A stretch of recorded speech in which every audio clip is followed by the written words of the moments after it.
नमस्कार, स्वागत है आप सभी का डीडी न्यूज के हमारे इस विशेष सांकेतिक भाषा के बुलेटिन में। आपके साथ मैं हूं संध्या शर्मा और मेरे साथ हैं मेरी सहयोगी दीपाली। आइए बुलेटिन की शुरुआत करते हैं हेडलाइंस के साथ। डोनाल्ड ट्रंप अमेरिका के 47वें राष्ट्रपति के रूप में आज लेंगे शपथ। विदेश मंत्री डॉक्टर एस जयशंकर होंगे शामिल।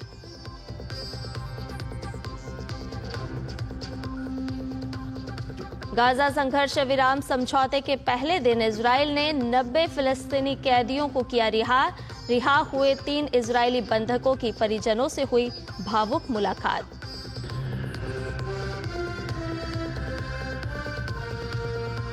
दावोस में आज से शुरू होगी विश्व आर्थिक मंच की बैठक। केंद्रीय मंत्री अश्विनी वैष्णव करेंगे भारत का प्रतिनिधित्व।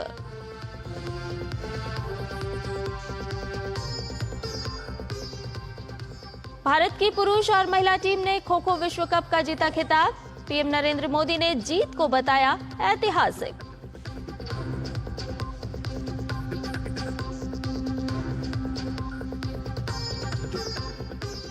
दिल्ली चुनाव के लिए नामांकन वापसी का आज अंतिम दिन। भाजपा आप समेत सभी दलों ने प्रचार में झोंकी ताकत। राहुल गांधी करेंगे रोड शो।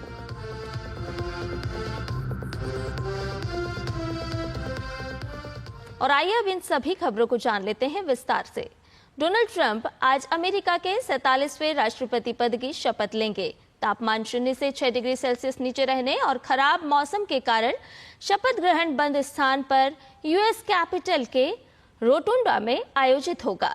शपथ ग्रहण पूर्वी भारतीय समय अनुसार रात्रि 10:30 बजे शुरू होगा। समारोह में राष्ट्रपति जो बाइडेन और हिलेरी क्लिंटन, पूर्व राष्ट्रपति जॉर्ज डब्ल्यू बुश और लॉरा बुश और पूर्व राष्ट्रपति बराक ओबामा शामिल होंगे। भारत का प्रतिनिधित्व विदेश मंत्री डॉक्टर एस जयशंकर करेंगे। व्हाइट हाउस में प्रवेश करने के तुरंत बाद वो 100 से अधिक कार्यकारी आदेशों पर हस्ताक्षर करने वाले हैं। कार्यकारी आदेशों का मुख्य उद्देश्य चुनावी वादों को पूरा करना है। कार्यकारी आदेशों में दक्षिणी सीमा को सील करना, सामूहिक निर्वासन, महिलाओं के खेल से ट्रांसजेंडर लोगों को रोकना, ऊर्जा अन्वेषण पर प्रतिबंध हटाना और सरकारी दक्षता में सुधार करना शामिल है। गाजा संघर्ष विराम समझौते के पहले दिन हमास ने 3 इजरायली बंधकों को रिहा किया और इजरायल ने 90 फिलिस्तीनी कैदियों को रिहा किया। इजरायल की ऑफर जेल से सभी को छोड़ा गया है। बस में सवार कैदियों में महिलाएं और नाबालिग बच्चे शामिल थे। सुरक्षा कारणों से इजरायल ने इन्हें गिरफ्तार किया था। इन कैदियों पर पत्थरबाजी और हत्या की कोशिश के आरोप हैं। हमास ने इजरायल की 3 महिला बंधकों को 471 दिन बाद रिहा किया है। पहले चरण में 33 बंधकों को रिहा किया जाएगा। इजरायल पहुंचकर तीनों ने अपनी अपनी मां से मुलाकात की। समझौता लागू होने में करीब 3 घंटे की देरी इसलिए हुई क्योंकि हमास ने उन 3 महिलाओं के नामों की सूची देने में विलंब किया जिन्हें कल रिहा किया गया है।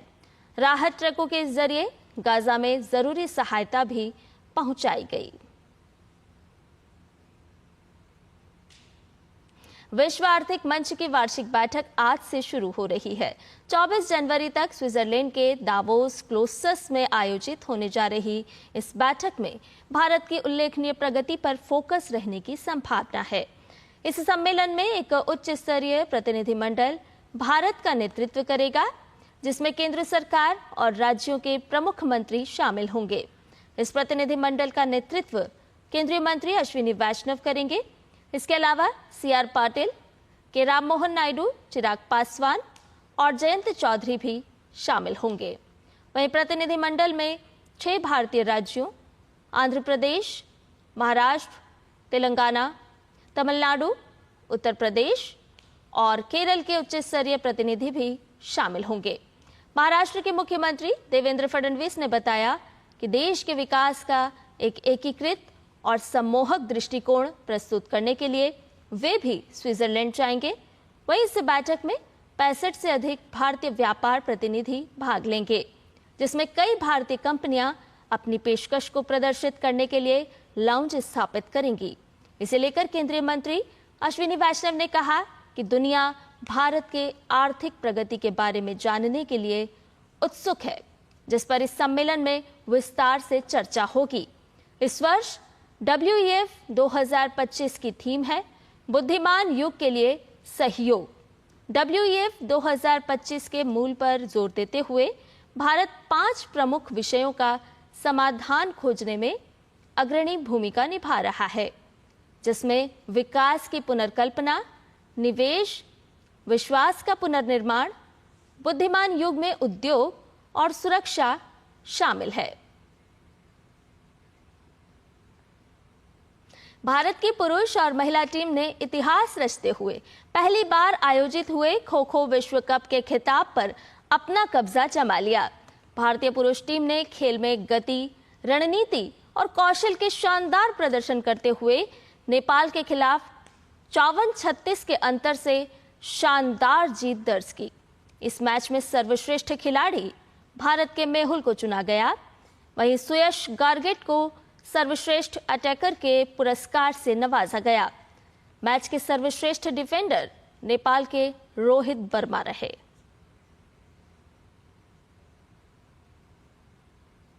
भारतीय महिला खो खो टीम ने खो खो विश्व कप 2025 का खिताब जीतकर इतिहास रच दिया। ब्लू जर्सी में खेल रही भारतीय महिलाओं ने शानदार फाइनल मुकाबले में नेपाल पर दबदबा बनाया और 78-40 के एक तरफा स्कोर के साथ अपनी जीत पक्की की। मुकाबले में शानदार प्रदर्शन करने वाली नेपाल टीम की मनमती धानी सर्वश्रेष्ठ डिफेंडर चुनी गई। वहीं भारत की अंशु कुमारी सर्वश्रेष्ठ अटैकर के पुरस्कार से नवाजी गई। मैच के सर्वश्रेष्ठ खिलाड़ी भारत की चैथरा बी रहीं। प्रधानमंत्री नरेंद्र मोदी ने भारतीय महिला और पुरुष टीम को खो खो विश्व कप जीतने पर बधाई दी है।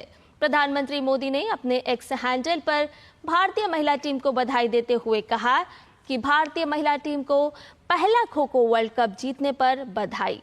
ये ऐतिहासिक जीत उनके अद्वितीय कौशल, दृढ़ संकल्प और टीम वर्क का परिणाम है। इस जीत ने भारत के सबसे पुराने पारंपरिक खेलों में से एक को अधिक सुर्खियों में ला दिया है और इससे देश भर के युवा खिलाड़ियों को प्रेरणा मिलेगी।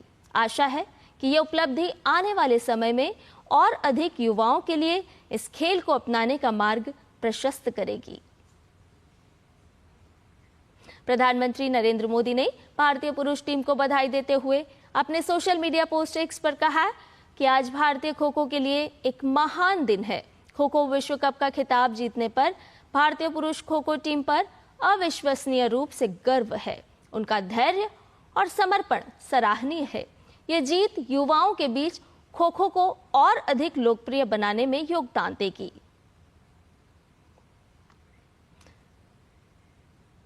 दिल्ली विधानसभा चुनाव के लिए नामांकन वापसी का आज अंतिम दिन है। 70 सीटों की विधानसभा के लिए 719 उम्मीदवार चुनाव मैदान में हैं।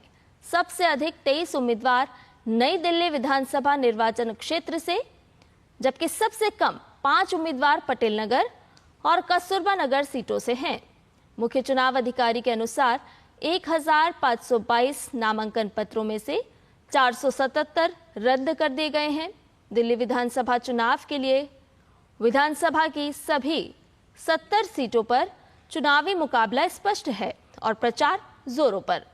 आम आदमी पार्टी, बीजेपी और कांग्रेस के तमाम दिग्गज मैदान में जोर शोर से प्रचार कर रहे हैं। राहुल गांधी आज दिल्ली के चुनावी रण में जनता को साधने की कोशिश करेंगे। राहुल आज रोड शो करेंगे। इसके अलावा सत्ताधारी दल आप की तरफ से ताबड़तोड़ चुनाव प्रचार किया जा रहा है।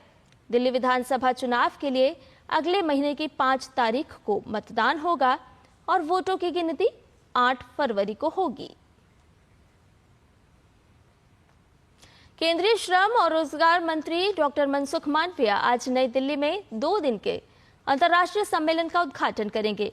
ये सम्मेलन अनौपचारिक क्षेत्र के श्रमिकों को सामाजिक सुरक्षा प्रदान करने से संबंधित है। इस सम्मेलन में एशिया प्रशांत देशों के सामाजिक संगठन विशेषज्ञ, हितधारक और नीति निर्माता भाग लेंगे।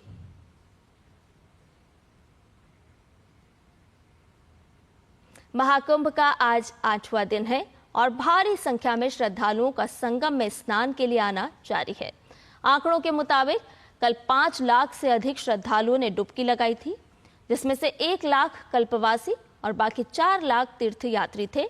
वहीं अब तक महाकुंभ में 7 करोड़ 72 लाख श्रद्धालु संगम में डुबकी लगा चुके हैं। और इसके साथ ही हमारे इस विशेष सांकेतिक भाषा के बुलेटिन में फिलहाल इतना ही। मुझे और मेरी सहयोगी दीपाली को दीजिए इजाजत। नमस्कार।